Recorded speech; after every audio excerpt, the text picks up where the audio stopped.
Hey everybody, Kimberly here, and today I'm going to show you what I am calling a double faux letterpress technique. And I'm going to do that with an embossing folder and some inks. And here's a look at how this technique works. And what I'm going to do is I'm going to letterpress, a faux letterpress, ink into my cardstock and then put another layer of ink over the top. Sounds kind of complicated, but I think the results are absolutely gorgeous. How I'm going to start out is I'm going to start out with my embossing folder. And I'm going to look for the side of the pattern that has the raised flower edges. So that's what I'm looking for. I want the flowers to be raised. So I'm going to feel my folder, and this is the side that my flowers are raised. I'm going to take some pigment ink because pigment ink is wetter and juicier, and the coverage is just great for this. And I am going to gently apply ink to the raised surface of the flowers.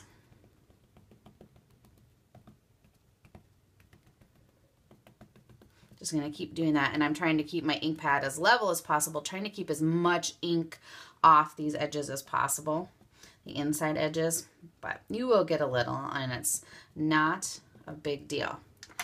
Then go ahead, and I'm going to grab a hunk of cardstock. I'm going to take a big piece of cardstock just so that I can show you how to do this. I'm going to set this in here and close it up. And now I'm going to run this through like I would an embossing, just a regular embossing folder. I have a Spellbinders Grand Caliber, so what I'm going to use is I'm going to use my base plate, set this on my base plate, and then because I've experimented and figured out, I'm going to use my tan embossing mat and then my adapter plate. These folders are a little thinner than others, and so I'm going to use this. So when you're embossing folders, make sure that you check your sandwich for what you need to do to emboss this. And I'm going to run it through my machine. Remember that when you are running things through your machine, you don't want to ever force it through your machine. You don't want to crack your plates or make anything stick. So it should just be a standard amount of pressure, nothing too crazy. Okay.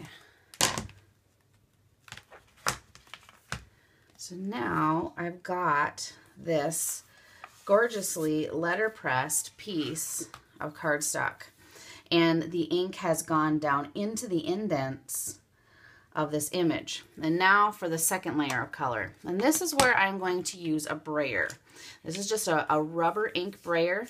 It's just something I picked up at a big box craft store, and this surface wipes away very easily. It's easy to clean, and I'm going to go over the top with some gold ink. Again, I'm going to use pigment ink because of the way it covers and because of it stays wetter longer, and I can just rolling my brayer into the ink and getting some good coverage of ink. I'm going to come to my cardstock with the brayer and just roll straight. And the point of this is as I roll this on here, it's only reaching these flat raised surfaces that I have left behind from the embossing. And I will continue to roll and add more ink as I need to. And go back and forth and completely cover the surface. Now keep in mind that you are using pigment inks. This is going to take a little bit to dry, so make sure that maybe you want to heat it with the heat gun to accelerate the heat. Continue rolling, and I'm going to go a couple different directions to try to hit all the raised surfaces. There we have it. So now we have this double faux letterpress technique sheet of cardstock, and we can use this to create all sorts of projects. I'll show you a couple that I have got sitting right here. The first one I have is I just used the entire image to create my card background and trimmed it and put the sentiment inside there. Another way you could take and use this is you could use a set of die templates and die cut the image so that you can use that background pattern with an image. So there you go. You have a really cool technique, this double faux letterpress. Have fun inking.